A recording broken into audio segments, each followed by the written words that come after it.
future of PC gaming is rapidly evolving, with innovations in hardware tech propelling gameplay to new limits year after year. Whether you're a professional gamer, a PC builder, or a weekend warrior, today, right here in the next hour, you will be introduced to some of the newest improvements for your gaming battle station. We've got product launches, we've got gear showcases, and we've even got an amazing PC build giveaway to take your gameplay to the next level. Together, with our partners, Seagate Gaming is leading gamers through the next great technology evolution. This is our declaration to beginners and pros alike that the future of gaming is here, and we've got the tools to keep you at the forefront. Welcome to SG21.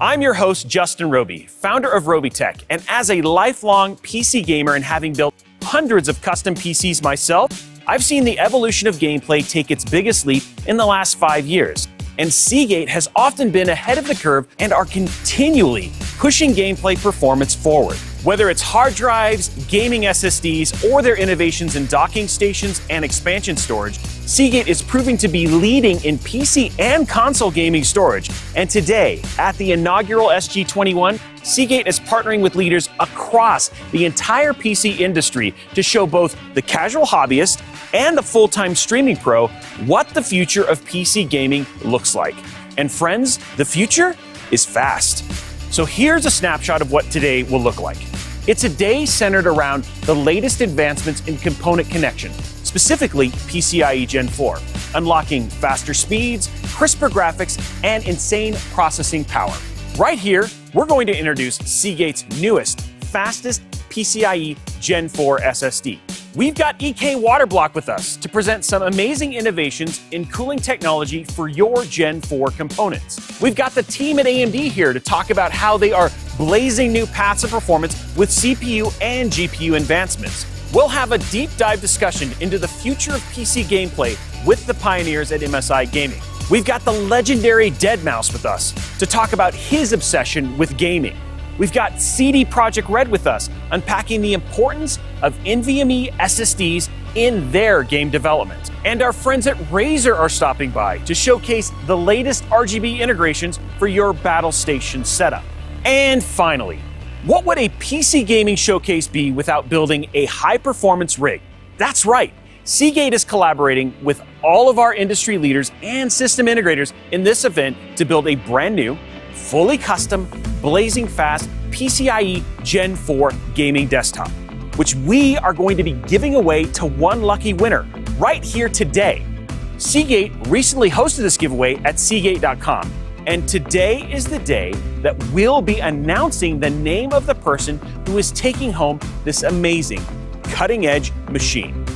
So stay with us. A packed hour of PC gaming innovation awaits. And on behalf of Seagate and all of our partners, thank you for joining us at SG21. Let's get gaming. Seagate has been a pioneer in gaming storage for both PCs and consoles for years.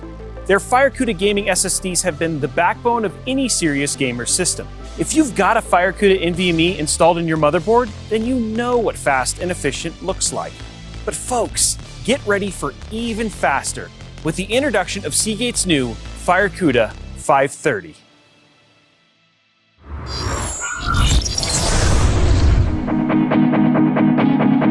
When PCIe Gen 4 first roared into gaming in 2019, it set the bar for speed and performance. But if you know anything about Seagate, we don't like to settle. We took a look at PCIe Gen 4 and knew we could push our tech even further. We are talking faster processing, bigger games, better graphics, and new and stronger gameplay. And we are not just unlocking a new level of ultra-powerful performance for PCs, it's bringing unprecedented gameplay to consoles at the same time. No more console to PC delays for your favorite titles. No more bottlenecking for development for new game styles or formats. Just unbelievable gaming across the board right into your home. All this power, all this performance, all this speed needs a dominant SSD. That's why we're proud to introduce you to the Seagate Cuda 530 SSD.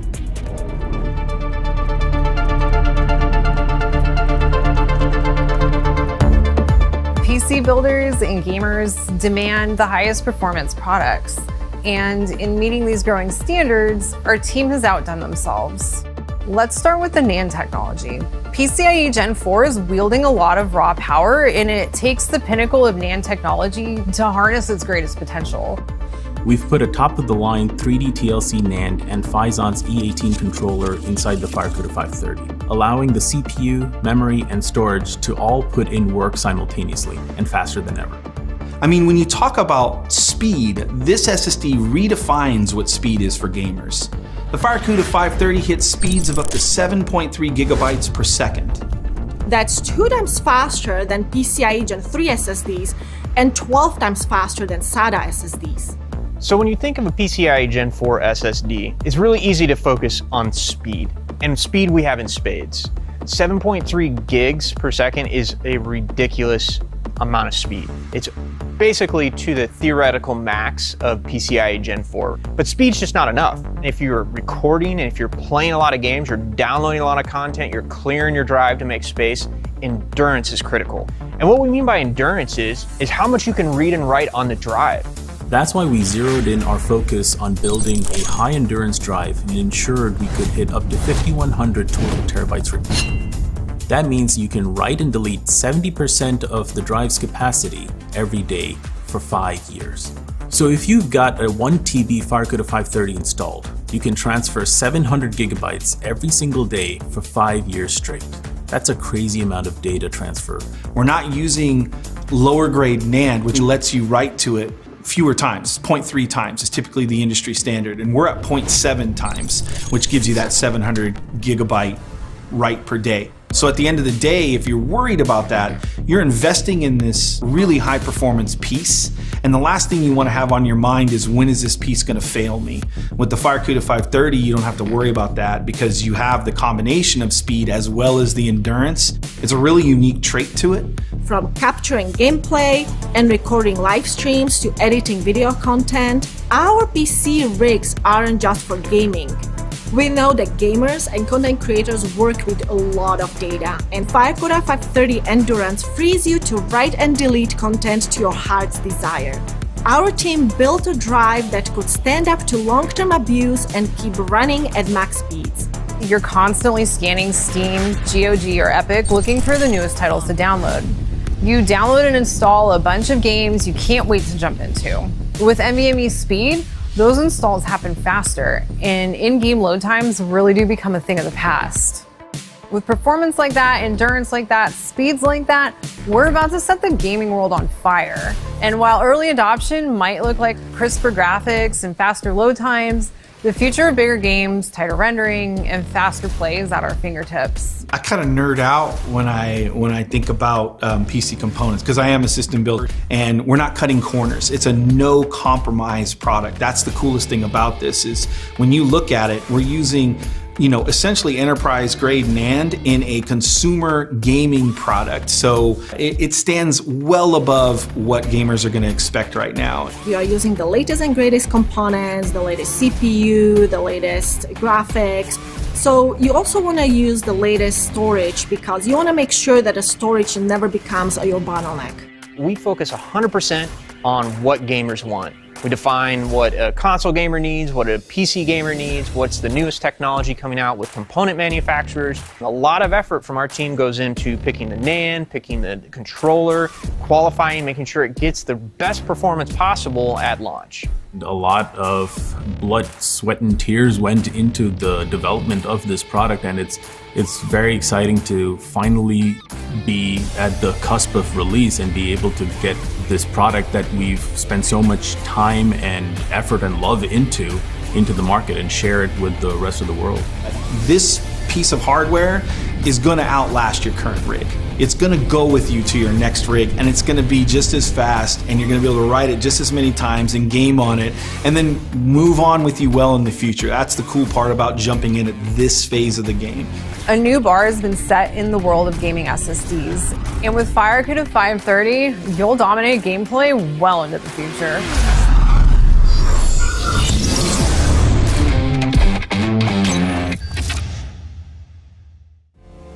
I cannot wait to get my hands on one of those. The FireCuda 530 will be shipping this summer, so you will not have to wait either to make your PC upgrade.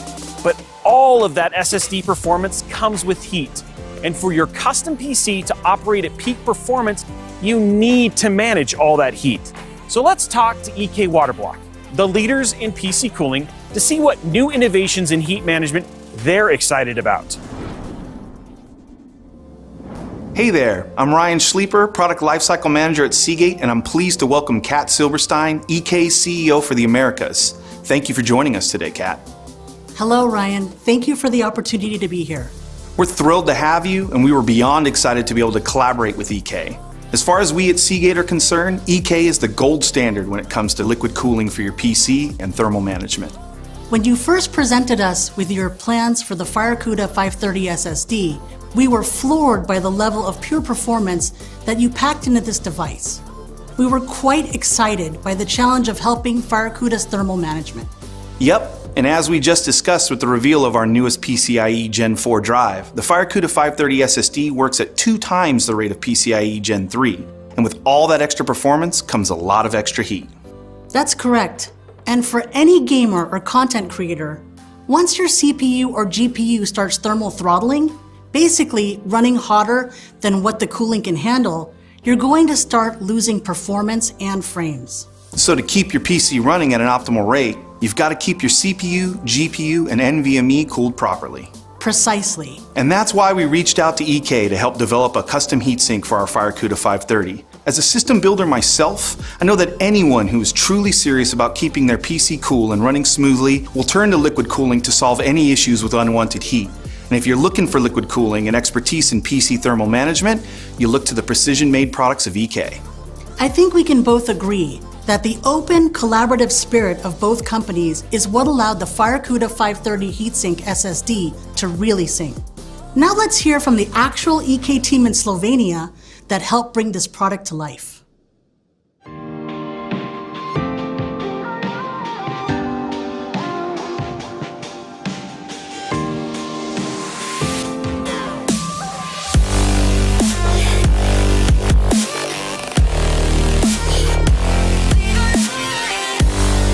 Hello, my name is Andy Logar and I'm head of Enterprise Business Unit at EK.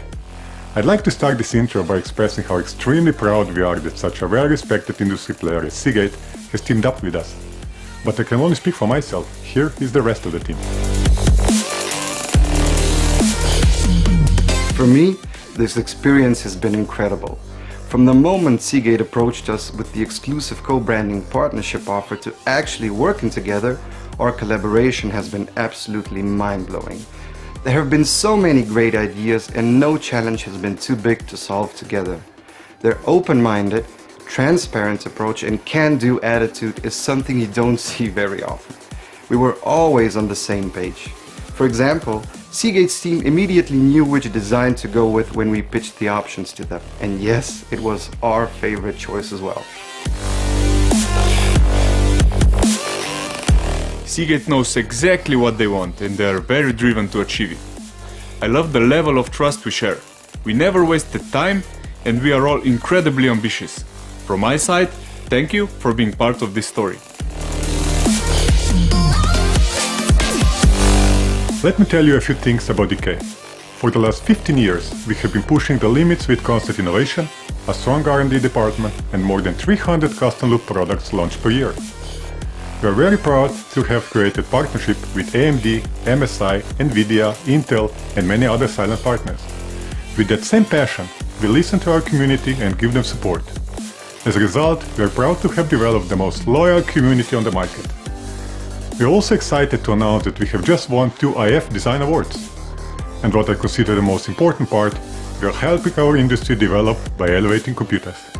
We also face big questions like, could our cooling expertise really provide difference to the heatsink as well?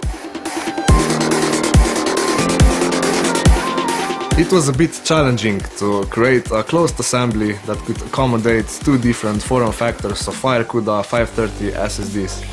This was especially true when taking into account typical motherboard keep-out zones around the M.2 and PCI Express slots and the small dimensions of the drive itself, while still keeping the overall design and performance that both EK and Seagate are known for. Let me show you. The point where the part starts to thermal throttle has moved up, which allows the user to transfer more data at the highest possible speed. This is a product with a sleek, minimalistic design that is aligned with EK standards while following the recognizable and iconic Cuda design language. All of it comes together to integrate well into the whole computer build. From my part, I had a lot of work to do, so thank you for that, Seagate. Nah, I'm just kidding. See you next time.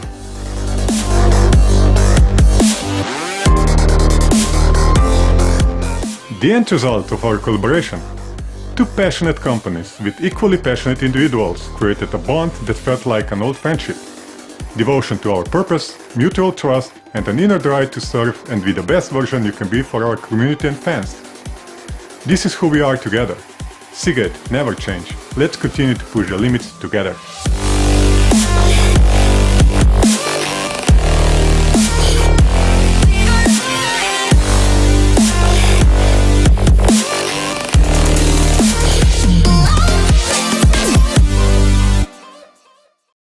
It's been absolutely awesome to have been part of this collaborative process. The level of thought and partnership between the EK and Seagate teams on this project has been phenomenal. I think that's a testament to what Seagate brought to EK, that once the Cuda 530 heatsink SSD is in the hands of gamers, not only is it simple to use, it also looks amazing and brings unparalleled performance that next-gen gamers are thirsty for. On behalf of our team, thank you. It was a pleasure to collaborate. Ryan, the pleasure was all ours. We are proud to have been able to contribute to this exciting project, and we're looking forward to working on new projects in the future. Thanks, Kat. Let's send it back to Justin for more of SG21. They built a custom heatsink for the Cuda 530. That's awesome. I cannot stress enough the importance of heat management. So definitely check out all of the PC cooling tech that EK has to offer. All right, we've got the SSD for peak speeds. We've got the cooling tech for efficiency. Now let's talk about what's at the core of any gaming PC. And here's AMD to talk about processors and graphics cards for the brave new world of PCIe Gen 4.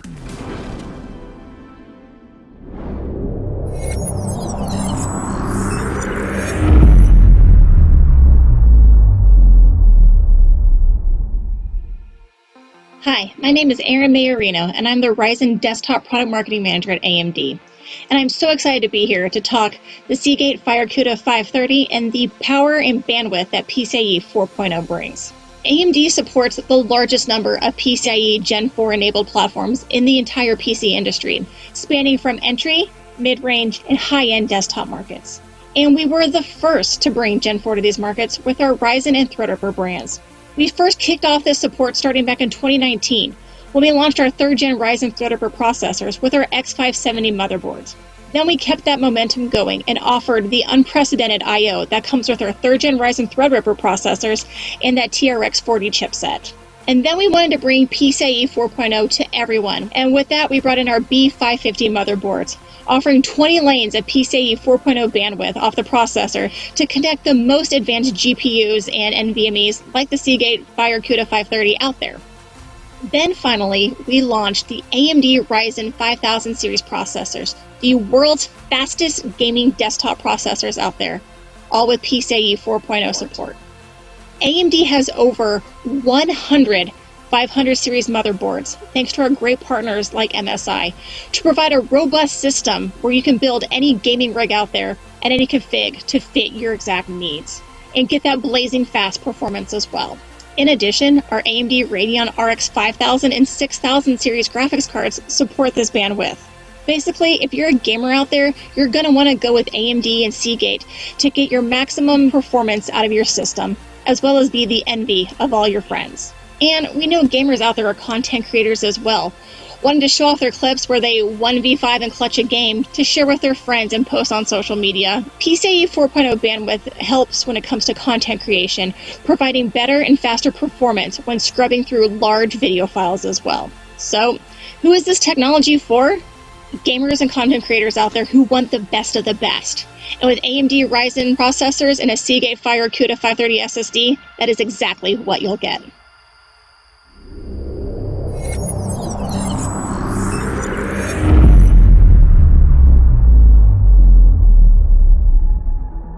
PCIe Gen 4 is changing everything. SSDs, GPUs, CPUs, and it's only going to get better. And to bring it all together in your own system, you need the best motherboard, the foundation on which all is built.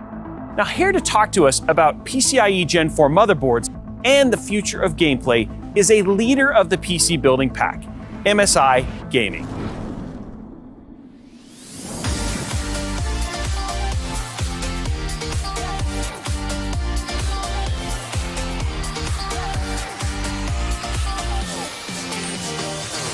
Hello everybody!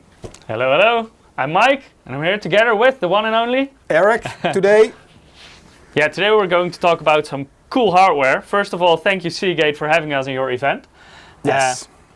Because of course we're all here for the new Seagate launch with their new Cuda 530. But only an SSD is not enough, of course. You need something to run that SSD on. And we've got plenty of that at MSI. Yeah, so maybe first, maybe not everybody knows who we are. We are MSI. This is what we used to be. Yeah, in the past we made motherboards and graphic cards. We still do. They were very colorful. And now we make motherboard and graphics cards which are, well, they have less colors, right? They have colors in the lights now. Yeah, it's all RGB. Yeah, all RGB. Because RGB make things faster. Exactly. Let's talk about games, because we already said it, we're a gaming brand, and games are getting huge. And this all takes time to load. So what you need is a big and fast storage device. And we're going to show you what you should have, what the best for this is. So, yeah, of course, we're going to talk today about motherboards, about PCI Express Gen 4. At this moment, there are already more than 30 AMD Gen 4 capable motherboards in the market. Yeah, because AMD launched their Gen 4 motherboard, well, their Gen 4 chipsets in 2019. So it's 2 years of motherboards already. So for example, B550, X570, TRX40 all support PCI Express Gen 4. You have one over there, you can show, right? I have 3 over here. I actually have my test set up. You can see it on the background. It runs the MEG B550 Unify. Then in front of me, I have the MEG X570 Tomahawk Wi-Fi. Yeah, let's take a look. This is our MEG X570 Tomahawk Wi-Fi. So of course based on the X570 chipset. Then and that one comes with 2 or 3 M.2 slots? 2 M.2 slots. This is our MEG B550 Unify. So even though it's a B550 chipset, it's still a very high-end motherboard. And this one is very special because it can run 3 Gen 4 SSDs, an additional Gen 3 SSD, so 4 M.2 SSDs in total. Grab this big boy, because this is our Creator TRX40, and this is of course for AMD's high-end desktop platform, and this one can run 3 Gen 4 SSDs on the motherboard itself. But does it come with your fingerprints, or are they normally not included? No, they're usually not included. Okay. Only on special requests. Yeah. And this one comes with a cool add-in card, and this will give you an additional 4 M.2 slots. It's an M.2 Expander Aero Gen 4 add-in card. So combined with the Creator TRX40 motherboard, it gives you 7 Gen 4 M.2 slots. Yeah, so there you can see when you open it up, you just get 4 additional slots. Yeah, so today we're not going this crazy. We're only going to limit ourselves to 3 SSDs, right? Limit. Yeah, So B550 chipset, of course, also supports PCI Express Gen 4. And we did a very cool trick with this motherboard, because usually you have your primary M.2 slot and your graphics card slot, your PCI Express X16 slot. They are Gen 4 supported. But because today's graphics cards, they don't need all the bandwidth that PCI Express Gen 4 can provide. So the trick we did with this motherboard is that basically we're taking half the lanes off the graphics card, so you get 8 PCI Express Gen 4 lanes for the graphics card, which is still plenty for high-end cards nowadays. Yeah. And the other 8 lanes we're using for 2 additional M.2 slots that then can also support the Gen 4 interface. So soon we will also release some new X570 boards. We call them X570S because they're passive cooled. The first generation X570 boards all had a fan. So fully silent. Yeah, and a lot of these boards have more M.2 slots. So you're talking about 2 to 3 to even, maybe 4? We will see when it's released. Okay, so Mike, you're going to do some benchmarks. You have over there the new... Yeah, the very new Seagate Cuda 530 Gen 4 SSDs. I have 2 of them here, but that's not all, because I have 3 of them in my test setup here. So here's some benchmarks. Hard drive, not that fast. I mean, it's fast for a hard drive, but I mean, generally, how fast, Mike? It's like, if you got a faster one, it goes over 200 megabytes per second. But yeah, it's okay for storage, like your family photos, etc. Okay. But if you have very big games, you of course want very fast loading times, and that's where SSDs come in. Yeah, so we also benchmarked a SATA SSD. So the first SSDs were all based on SATA, same connector like a hard drive. Yeah. And yeah, this was, I mean, it was twice as fast as hard drive, but... It's limited by the SATA interface, so you will see that even the fastest models, they can only do what the SATA interface can do, and then they get bottlenecked. And so one of the other things we benchmarked was a USB 20 gig Cuda Gaming, which was really fast. External USB interface. Yeah, so let me quickly grab the Creator TRX40 again. So this one, for example, has that USB 20 gigabit per second port. It's a Type-C port. USB 20G is always Type-C. So something to keep in mind if you're running a fast drive like that, connected to the right connector. Let's focus on this Cuda SSD, the 1 terabyte. So let's remember that one. And we also did some benchmarks at that moment during our live stream on the Gen 3 NVMe M.2 device, which was much faster. Yeah, here you see a big difference. And this is just already the difference in the interface, because SATA can just not go faster than basically what we're seeing here. So 500, 550, that's basically where SATA maxes out. And with PCI Express Gen 3, if you have 4 lanes, you can already go beyond 3000 megabytes per second. So big step up. Indeed, but Seagate also, of course, has a Cuda 520. Benchmark that one as well, because we did this live stream around the launch of the Cuda 520. And that one has a very good improvement. That one impressed us really at that moment. Yeah, so that one was part of the first wave of Gen 4 SSDs, and there you can already see a big step up compared to Gen 3, and that's also because of the interface, of course, but also faster controllers, faster flash memory. But in total, it gives you like around 50% or even more increase when comparing this to the fastest Gen 3 SSDs on the market. Okay, so let's forget the SATA SSD and let's focus as an NVMe device. So Mike, you're now going to do some live benchmark, right? Yeah, definitely. So in this system, I've got the MEG B550 Unify motherboard with an AMD Ryzen 9 5950X, which of course also supports PCI Express Gen 4. Then I got, in total, I have 3 of the new Cuda 530 SSDs installed. But let's first just take a look at what a single one can already do. Yeah. I have 1 boot drive, just a SATA SSD in this situation, but that's fine for the benchmarks we're running. Then we have disk 1, that's Cuda 530 that we will benchmark now, and disk 2 and 3 are also Cuda 530 drives. All of them are 2 terabytes. So yeah, let's take a look at the speed that this can deliver. So this is a crystal disk mark. It's a very fast but accurate benchmark to give you an idea how fast your storage is. But in real life, of course, this always depends on what kind of windows, a game, how big the files are. I mean, it really differs per application.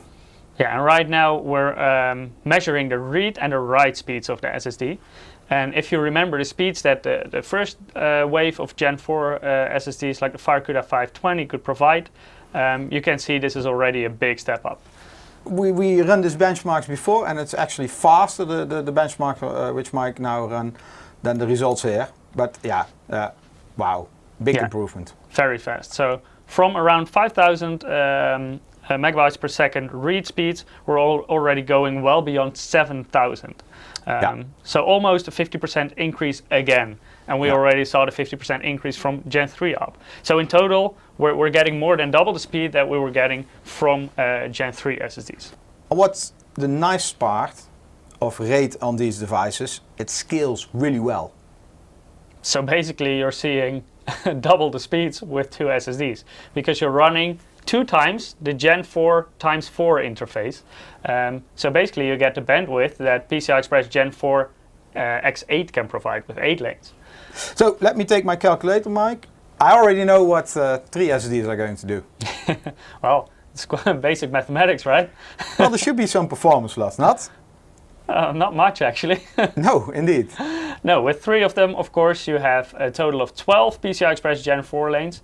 And if you run them in RAID 0, so you combine the speed of all SSDs, then you can go over 22,000 megabytes per second in read speeds, and even beyond 19,000 megabytes per second in write speed. So these are insane speeds. Yeah, really impressive. And this is on a B550 motherboard, by the way. On TRX 40, you can do this with even more SSDs because you can run a total of 7 SSDs on that motherboard. Yeah. So we hope this was informative for you guys. Thank you all for watching. Take care. Thank you. Goodbye. Bye-bye.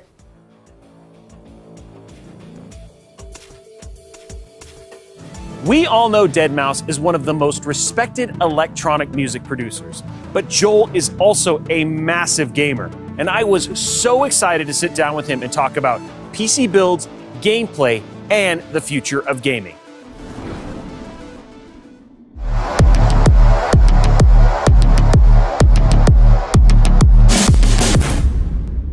Well, Joel, I want to say thank you so much for taking just the time out of your busy schedule to sit down. Yeah, you're lucky. Not you're welcome. No, I'm kidding. Wow. I'm kidding. You're lucky. That's my new year welcome. That's your new year lucky. Yeah. Tell me a little bit about what got you into games. Like, how long have you been gaming? I'm guessing your entire life, but it felt like one of those. River Raid. Huh? River Raid. Okay. You know. Never played that. Atari. Oh, okay. Okay. I started as a PC gamer. Yeah. So my bad. Yeah, we didn't have PCs back in my day. We had Commodores. I did too. Okay, came from the desert too. Yeah. Did you play that? No. No. Okay, that was Commodore. I played. Glitchy. Like alternate reality was a fun one. Okay. Like Zork text-based stuff. There we go. Games. Nothing really that required. Did you play any of like the golden age of Sierra games, like Space? Commander Keen. Yeah. Duke Nukem, like the side scrolling. Oh yeah. Since games were a thing, but not since Pong. What are the kind of games you're playing now? Well, this is weird. Okay, so the busiest year I've ever had, like as a touring musician, I've just played PUBG every day, 7 hours a day. No music came out, nothing got done. Management would be screaming at me. And I'm touring, on weekends and doing all this stuff. I just mainline a game and I get like good at it and fun, and then that's it. I don't. Hey, what's new on Steam today? And then go dabble because then I don't like learning. Okay. New games, you know what I mean? I just want to like I'm actually good at this, and that's like saying a lot with PUBG. There's a lot of it's a really great game, despite its flaws. It's great. I have played a ton of PUBG, and it's still one of my. It's probably like again, it didn't have all the weird mechanics of Fortnite. It's actually pretty straightforward. It's a lot of fun to play. It's easy for other people to kind of pick up and play with. I try to. When I'm streaming, I try to keep it fair and interesting, whether I'm doing something wrong or right. But when I'm offline, it's like, I fight dirty. So. And if I were to stream that, they would be like, bro, they're so lame. You can learn to play. Come out and fight. Hey man, win's a win. From a technology standpoint, at least from like when you think about PCs, like one of the things that you'd love to see is still you have that separation between the machines that you use for your production and all that sort of stuff, and still there's still that separation between gaming and the two, right? Yeah, but but that's squishing together nicely now, which is nice, and right? which is very nice because I could do production level things on my gaming rig. Yep. Which is like all I want. I want to have one big computer in my house and do everything on it. Yep. No, I just like to be able to be, like, working away on a project. Hey, yo, let's quick 1v1 on. All right, I'll tab. Switch. Done, gone, gaming. And then I've even got the scene still rendering in the background. So it's like 80% of my GPU is dedicated to this render, and I'm still playing Rocket League just fine. You have a pretty rocking system, a 5950X. You've got PCIe Gen 4 NVMe. You got a 3090, which pretty much the entire audience is drooling right now. Yeah, it's a commodity. It's a commodity. Yeah. It is a commodity. But the question is like, why? Why the upgrade? What was it that brought about getting a new system now? Basically, the 3090 being a production level card for as great as it is for gaming, and no joke, like I haven't dropped a frame at any game I've thrown on it so far. Or at least that I enjoy. And do you stream and game on the same system, or do you actually have a safe? Okay. Yeah, and that was the point of this system, because I was like, these 3090s are kind of no joke, and it also stands in as a workhorse, and that's what I find most attractive about the last 5 years is a lot of this. There was a gap of $10,000 between Pixar level workstation and gamer. And now it's just, kind of meeting it in the middle, where obviously there are some pitfalls to just using the gamer card to do production level stuff. But again, the gap is starting to close a little bit more, and that's kind of cool for both the industry and, people who just enjoy games. So.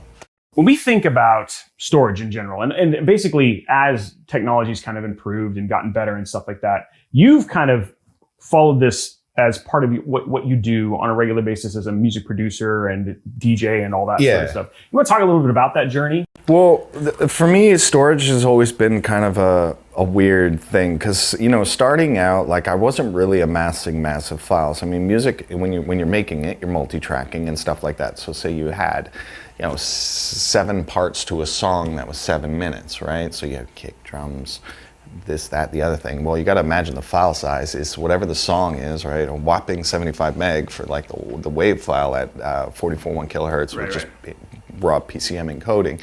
You times that by 7, So it was. I kind of reached a point where it's like I'm doing a song a day or an idea, or whether it turned into anything or not. It was just off to Radio Shack, get a USB drive, you know what I mean? And then every 5 years or so, I do the whole big, and then just start poking through them, looking at things, seeing what's on there and stuff. And I was like, okay, this can't be right, And then someone had then talked me into oh, you got to do cloud storage, And I tried that, and I'm like, it's not there for me yet. Especially with the advent of 8K, we're doing audio. Audio, you're right, at 192 kilohertz, best quality, 100 tracks per track, fine.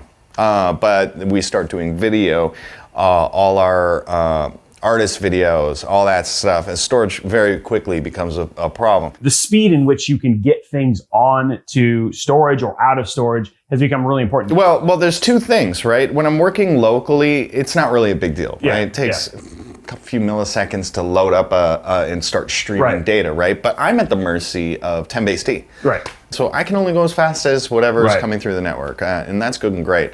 But for things that need to be performant, like real-time applications like my Cube Show or my Previs and stuff like that, I have to take all the stuff that's on the network and boop it over to the workstation and let it live there. Just copy it straight up and do my modifications, dump it back when I'm done, which is standard practice. I'm okay with that. I need to do that for just basically getting terabytes of data onto my monitor, basically, and through the application or the IDE that I'm using to be able to have no frame loss. Right. You drop a frame, you're done. Yep. You know, some of that stuff you can get away with, but when it comes to my show, at least for me, it feels like if I'm dropping a single frame, I'm toast. So we rely very heavily on like M2 drives and stuff like that to be able to basically throttle as much, offload as much demand from our GPU as we can for storage. Like Touch Designer is pretty low level, like right. as in like you could play with memory, you can play with like, you know, chunking up files and pre-reading and stuff like that. There's a lot of options for that kind of thing, and even shaders. Those are the kind of things that you can kind of let go, like Jesus take the wheel with the GLSL shader, and then let the hard drive, you know, kind of feed in, you know, the pre-cache video content, so that when we start doing like blending, kind of unload that video and wipe it from RAM or get it off the GPU, let the GLSL do the thing, and then kind of blend in the other one, or hard switch and stuff like that. There's like a million ways to do it.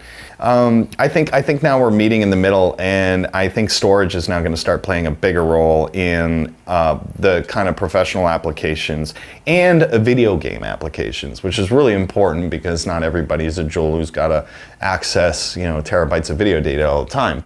But yeah, speed is king, because I don't think we'll ever escape the need for rasterized content. Yeah, and I think the other thing too is like we want as little bottlenecking, right? Like due reliance on pretty much VRAM at this point in time for a lot of things. Yeah. All of a sudden, if I can start direct writing at ridiculous speeds to the GPU directly from storage or the GPU directly from RAM or whatever it was, that all makes a big difference. And PCIe Gen 4 and, you know, as it gets faster is only going to help that stuff. Yeah, yeah, and especially at glorious frame rates. Yeah, right. Which is, I mean, it's always night and day. We were. I want to say we were probably the first electronic music touring thing that was running our content at 60 hertz. You know, 60 frames a second. I mean, it's nice. It's so smooth. I can't tell. Yeah. You know what I mean? I'm like, great. And I gamed on 60 forever and ever and ever. I just, you know, on a whim going, you know what? I'm going to buy the expensive monitor today and the good video card. I'm excited about what you're about to just say. And then 140 hertz, I was like, what the hell have I been doing? You know what I mean? And then I sucked at every game imaginably for a week. And that's precision. And I can't go back. Yeah. I cannot go back. Me watching 60 frames per second, this is the most vainest thing I've ever said, is like going back to cable. Yeah. I'm like, I can't look at this. And then you go to a concert and you're looking at their LED wall and it's 24. Oh. I just want to die. Yeah. You know, so that's always been a big thing with me is, you know, the high frame rate does make a difference. If you stood behind a kid playing, you know, PUBG at 60 and then another kid playing the same game at like 140, you're like, yeah, oh, that looks way better. Yeah. Oh, it's this, it's that. And then there's a lot of perceived betterment that comes from a high FPS. That's not just an FPS. It's like, you know, motion tends to look a little like more real. Yeah. A lot of people know you for music and everything else, but they don't know how much you're into games. Like we just like pretty much geeked out and jumped across both of those pretty easily. Tell me a little bit about what got you into games. Like how long have you been gaming? What was the first PC you ever had? The first PC I ever had, I had this uncle. He was the guy. Okay. You know, the dude. He was the one that got me into like, you know, Commander Keen and Jazz Jackrabbit. And we could never really like get one for the home kind of thing, and we had no need for one. Yeah. My dad worked in manufacturing, and my mom worked in mum things. You know? Yeah. And that was it. You know, we had no need for a computer. There was no email. There was no nothing. You know, it was just kind of a novelty item for the home, right? Music wasn't a thing. So on PC. So it was like, I did do piano lessons and all this stuff, and I had an interest in music, but just like there was PC speakers. Yep. And that's it. This is pre-Sound Blaster stuff. But then as that kind of came to be where the Sound Blaster could do ADPCM audio, then came along the trackers and stuff like that. And I thought, wow, you can actually make music on a computer to some degree, right? And that was really fun. And that begun my Dev Mouse journey. That was the start of it. And part of that was just kind of the Christmas or something, you know, like, hey, I really want, you know, 486 or something like that. So I think my first actual like kind of one that I did work on was a 486. You know, I started on you know, trackers and stuff like that, all the old school DOS music making programs, but then also kind of put me in gaming for PC, which was like, again, top spec, Commander Keen stuff, you know, Duke Nukem and all those kind of... not quite Doom. It wasn't quite good enough. Like, it was a little... but it worked. Wolfenstein, maybe, yeah. Oh, yeah, Wolfenstein 3. For sure. I think one of the things that people don't remember about Wolfenstein was just the soundscape of that game for the first time, like hearing doors open. And all 4 channels of it. Yeah. It was insane. But it was. I mean, but like in the end, like it really, like did any of that ever impact, like, when you heard music from that and stuff? Is that the stuff that kind of got you into that? Yeah, because that was all very tracker based. They were MIDI files that just basically ran through a kind of tracker based sound engine that was like 40 KB of lines of code that just basically said, you know, when this MIDI file gets to this point, just play this like GM sound that was either embedded in the game, or optionally you could suss it out to like MIDI hardware that had a MIDI input and stuff like that. So music in games actually at one point required an external MIDI player device. Like the music you were actually hearing was coming from another device, not your PC. It was just sending over the MIDI information. So gaming was like that for like a long time. But then, you know, Sound Blaster came along and Turtle Beach and all that stuff, and they started putting MIDI chips onto these things. That's when they were like, why are we using MIDI? We'll just embed the sounds on the hard drive and have the hard drive play it out through the ADPCM converter on the card. What are some of the things we can look forward to, and what are some of the things that are happening for deadmau5 and Joel moving forward? It's about setting up businesses and culminating the next, thing, whether it's music or tech or whatever. So we've done a lot of things like in that realm. The first one was start a record label. But I like a little more than that. I like technology and games and this and that. So we've also spun up an agency called Pixel Links, which is a digital agency for creators who aren't programmers. You know, not all creators are programmers or know about video games and how they work and stuff like that. So Pixel Link is going to basically act as a bridge between, you know, creators, musicians who just exclusively work on their thing and don't know anything about video games, but don't know, and then the video games, right, the business side of that. They need that stuff, right? But these conversations that happen over that bridge usually die or get confused or whatever, because programmers talk to programmers and musicians know how to talk to musicians, but we're going to act as that go-between. We'll summarize it as, you know, being kind of taking a back seat on the mouse head as I approach my 50s, and more a front seat in culminating creation in digital media. And I say that as in like video games, videos, musicians, music releases, anything created with a computer. I think we're going to have a good hand in just to keep my mind afloat. So Joel, I just want to say thank you so much for coming, hanging out, spending a little time with us in your very busy schedule, and what I expect to be more busy now based on the stuff coming out. And just looking forward to honestly seeing some of the stuff that's going to be coming out here in 2021 and on. 2021 was a big homely year for us. We just sat around, developed tools, worked with companies, curated ideas and relationships and stuff like that. So I think 2022 is like our year of action, I think. I'm excited. Cool. Well, thanks for having me. Yeah, thanks for hanging out, man.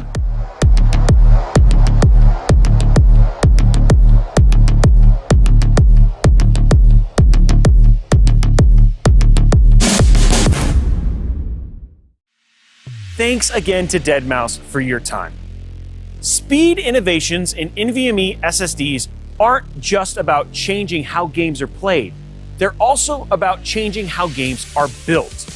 Here to unpack the complexities of game development and the importance of NVMEs in that process is industry-leading RPG developer CD Projekt Red.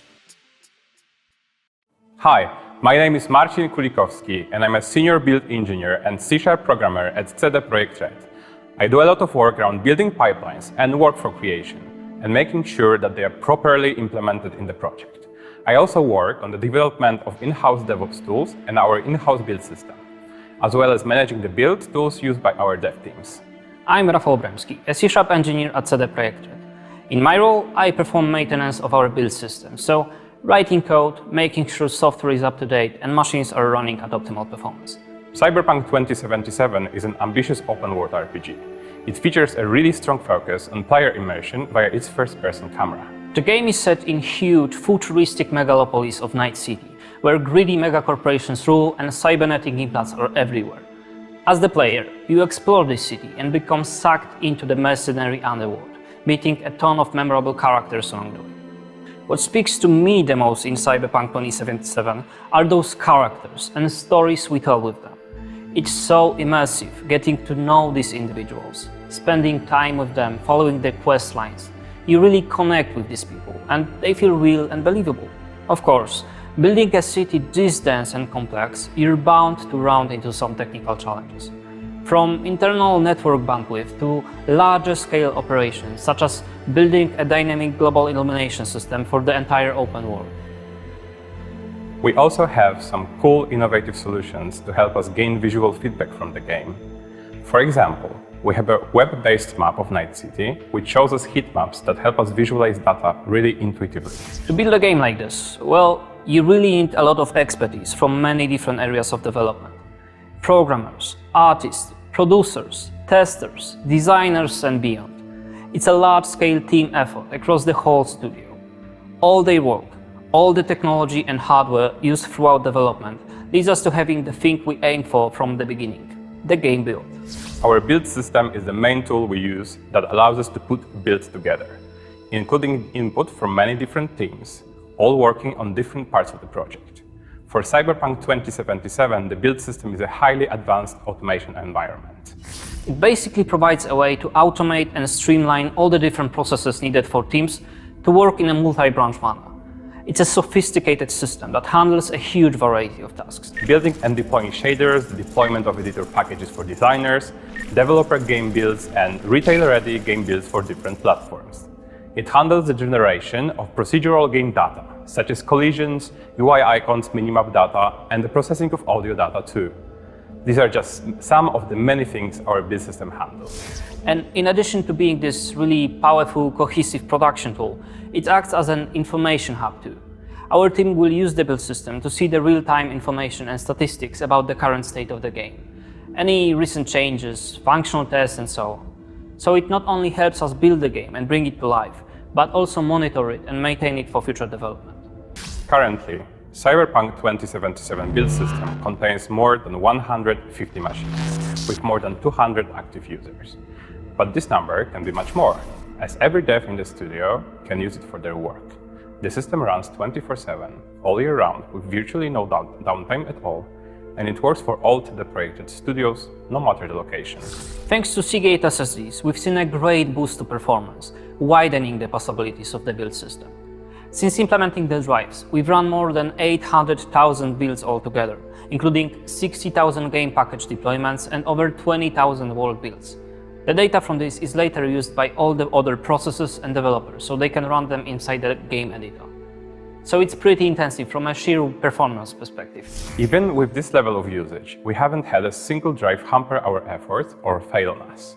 I can't stress enough how essential hardware reliability is for projects of this magnitude. It makes all the difference in the world. When you have a hardware you know you can rely on, it gives you a peace of mind. It helps you avoid real nightmare scenarios. Imagine you're putting together a milestone build test, making sure everything is in place and ready for testers to start work on. And the build fails because of storage issue, something totally out of your control. With drives like this from Seagate, situations like that become much less of a concern. And as well as being a powerful safety net, these drives are real performance masters. I can talk a lot about how people tend to upgrade everything in their PC besides the storage, then not seeing the performance boost they expected. These NVMe SSDs eliminate small or slow disk bottlenecks and maximize the performance of individual machines.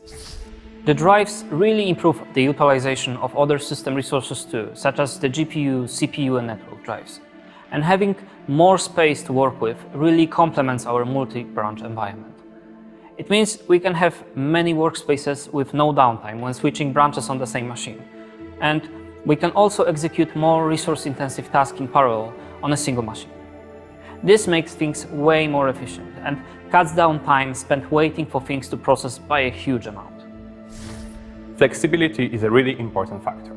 With space and speed not limiting us, we can afford to store and retain a lot of build artifacts, no matter how much space they take. And it speeds up our deployments too. Now it can take less than 4.5 hours to deploy retail-ready packages in one go. That's quite the upgrade. As a longtime game developer, that was an eye-opening experience for me. I feel like we truly are in a paradigm shift for gameplay. All right, we've gone deep into the hardware of your gaming setups. Now, let's talk a little bit about the experience. Because any gamer will tell you gameplay isn't complete without the perfect atmosphere. Now, here with us now are our friends at Razer, creators of the Razer Chroma Rgb, showing us just how immersive you can get with your gaming atmosphere experience. And not just with the game or PC itself, but all the way around, even with external devices like Seagate's Cuda Gaming Hub. Let's check it out. Razer Chroma Rgb is the world's largest lighting ecosystem for gaming devices. We support thousands of devices and have over 200 natively integrated games and applications with over 20 million active users to date. And with IoT and smart home integration, we are integrating the smart desktop with the smart home. Razer Chroma is all about building the ultimate gamer's battle station for that truly immersive lighting experience. Today, we're thrilled to have Seagate join the Razer Chroma Rgb ecosystem. And together with the new range of Cuda devices, we want the ability for users to sync their lighting effects across all of their devices and build that native experience across the gamer's desktop. We'd like to thank Seagate Gaming for all of their support, and we wish them all the success going forward.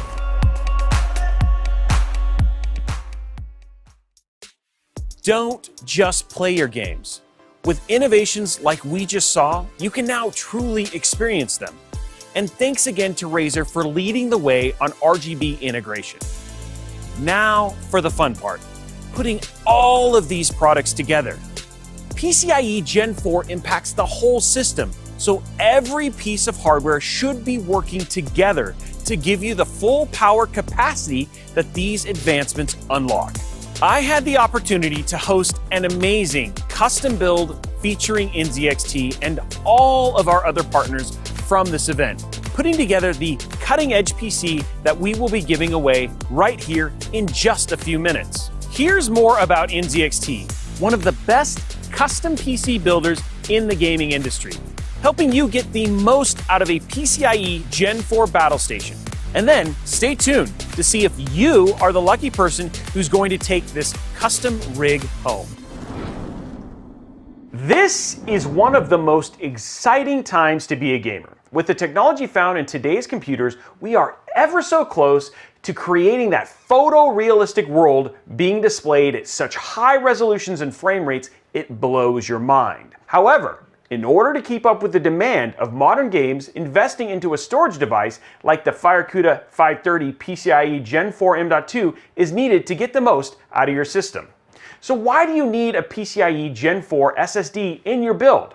Well, first and foremost, you get faster load times in gaming. Nothing takes you out of the game more than waiting for minutes for a game to load. However, with the performance found in PCIe Gen 4 M.2's, large, vast worlds load in almost an instant. Those save games that you wait so long for, nearly instantaneously. Now this is only the beginning, as PCIe Gen 4 is going to allow open communication across a number of components, and things like RTX I/O and RDNA 2.0 begin to take shape and affect how games are developed. Now here's some things you need to consider. 1. Motherboard support. Even if you have a PCIe Gen 4 SSD, you still need to have the right motherboard that supports it. Luckily, most of the latest chipsets from the CPU manufacturers, such as Intel's Z590 and AMD's X570 and B550 chipset, support the use of Gen 4 devices. The team here at NZXT, though, has got you covered. That may be with their latest B550 motherboard for support for their latest Ryzen processors and PCIe Gen 4, or their new Z590 motherboards for 11th gen Intel boards that just recently added PCIe Gen 4 support as well. And not only can you get individual components with PCIe Gen 4 from NZXT, but with the build program that they have, you can make a custom gaming PC that has all the options for PCIe Gen 4 capable CPUs, motherboards, and storage. You can build a custom gaming PC based on the games that you play and the budget that you have, and instantly get frame rate data based on the games you love. You can easily modify each component in your build so that you can get the level of performance you want. Each NZXT build is built by a highly skilled technician who will ensure that your gaming PC is properly built and cable managed, which I love, which takes the hassle out of the building experience. Finally, you get that peace of mind with NZXT Build's 2-year warranty on parts and labor, so if a part ever fails, such as the CPU, GPU, or PSU, all you need to do is contact NZXT. So there you have it. NZXT has got you covered for PCIe Gen 4. Whether that's building your own rig or having them build one for you, you can get the fastest and best technology for gaming or creating it the way you want. Okay guys, let's get started on the build for SG21. Okay, so let's go through the parts for this particular build. First and foremost, we got the Ryzen 5 5600X. For our motherboard, we're putting this in the MSI MEG B550 Unify. For our power supply, we've got the NZXT C750 ATX PSU. For our GPU, we've got the AMD Radeon RX 6800 XT. This is the gaming trio one. Down here for cooling, which is going to be more than enough, is the EK water block 360 AIO that we're going to be putting in a push-pull inside of this case, which is the NZXT H710. And then of course, the Cuda, we have that new FireCuda 530, absolutely beast of a PCIe Gen 4. We're gonna be putting a 2 terabyte inside of this awesome system. So you are gonna have blazing fast speeds, whether that's for gaming, productivity, or whatever it was, should you be the one who walks away with this. Anyway, let's go ahead and get started on the build. So first thing we're gonna do is open up and get our Ryzen 5. And what you're gonna do is you're just gonna use it on its side. There's a little arrow in the top left-hand corner, just pop it in. Let's go and do our RAM. The clicks are so good. One more. Solid! So I think we actually have quite a bit of room right here. I love this case. This case is a very easy case to build in. If we wanted to do push-pull, what our options are here.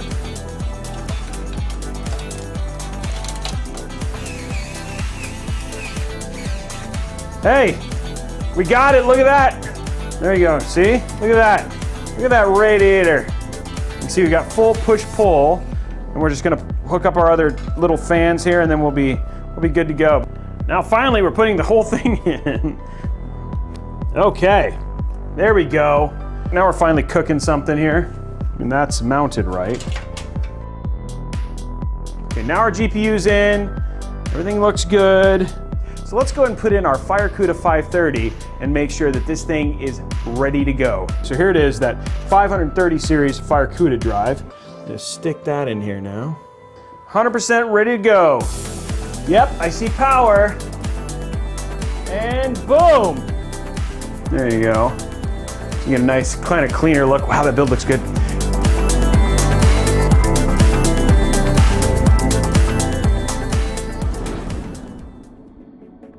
I may be biased, but that is one heck of a machine.